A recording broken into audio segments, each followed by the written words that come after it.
مباہلہ۔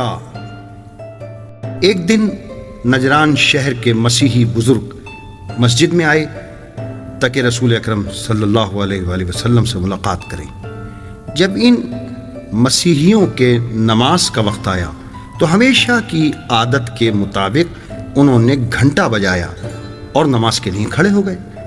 مسلمانوں کو یہ عمل ناگوار گزرا اور پیغمبر سے عرض کیا، یہ درست ہے کہ یہ لوگ آپ کی مسجد میں ایسا کریں؟ پیغمبر نے فرمایا، ان کو ان کے حال پر چھوڑ دو۔ نجران کے مسیحی نماز تمام ہونے کے بعد حضور سرکار دو عالم کی طرف متوجہ ہوئے۔ ان میں سے ایک آگے آیا اور کہا حضور کی خدمت میں کہ آپ لوگوں کو کس چیز کی دعوت دیتے ہیں؟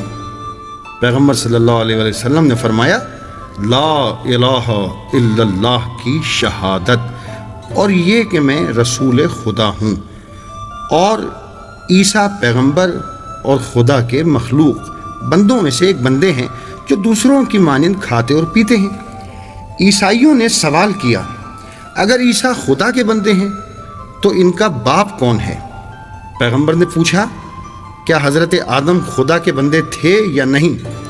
انہوں نے کہا، ہاں، وہ خدا کی مخلوق اور بندے تھے۔ پیغمبر صلی اللہ علیہ وآلہ وسلم نے سوال کیا، پھر بتاؤ ان کا باپ کون ہے؟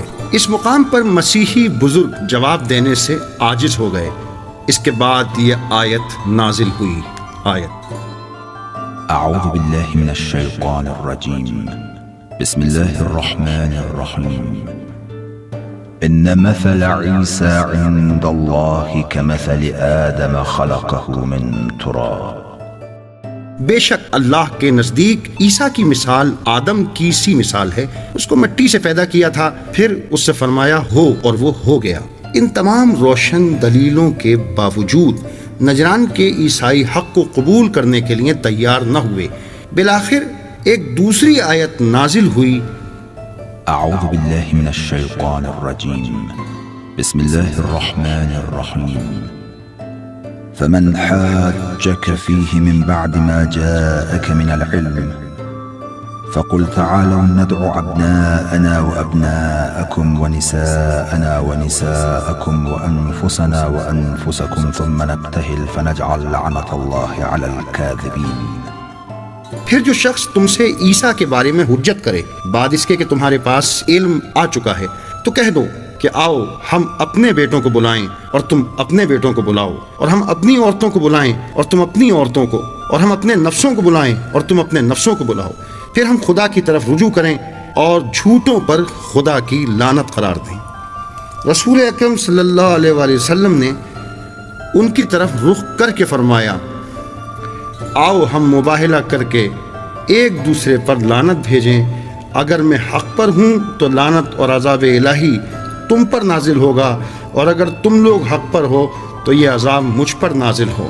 مسیحیوں کے بزرگوں نے ان سے کہا، اگر محمد اپنی قوم کے ہمراہ مباہلے کے لیے آئیں تو ان کے ساتھ مباہلہ کریں گے، لیکن اگر اپنے اہل بیت کے ہمراہ اس کام کے لیے آمادہ ہوئے تو اس مباہلے سے گریز کریں گے، کیونکہ ہم نے سنا ہے کہ پیغمبر آخر الزمان اپنے اہل بیت کے ہمراہ مباہلے کے لیے تشریف لائیں گے۔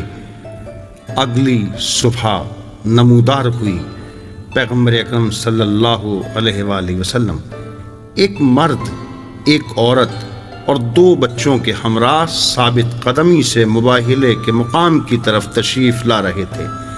مسیحیوں نے پوچھا، یہ کون ہیں کہ جن کے چہرے اس قدر درخشاں اور تابناک ہیں؟ انہوں نے کہا، وہ شخص پیغمبر کے چچزاد بھائی وسیع اور داماد علی ابن ابی طالب ہیں، اور وہ خاتون ان کی بیٹی فاطمہ زہرا سلام اللہ علیہا، اور وہ بچے ان کے بیٹے یعنی حسن اور حسین ہیں۔ یہ باتیں سنتے ہی عیسائیوں پر لرزہ طاری ہو گیا۔ ان میں سے ان کے ایک بزرگ نے کہا، میں وہ چہرے دیکھ رہا ہوں کہ اگر وہ دعا کریں تو آسمان زمین پر آ جائے۔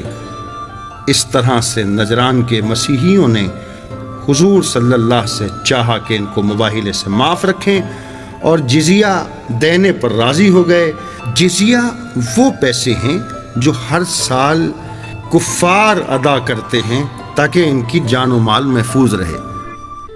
اس طرح کی مزید تحقیقی، علمی اور تاریخی ویڈیوز دیکھنے کے لیے چینل کو سبسکرائب کیجیے اور بیل آئیکن پہ کلک کیجیے۔ ویڈیو کو لائک کریں اور کامنٹس کے ذریعے بتائیے کہ آپ کو ویڈیو کیسی لگی۔ اگلی ویڈیو تک کے لیے خدا نگہدار۔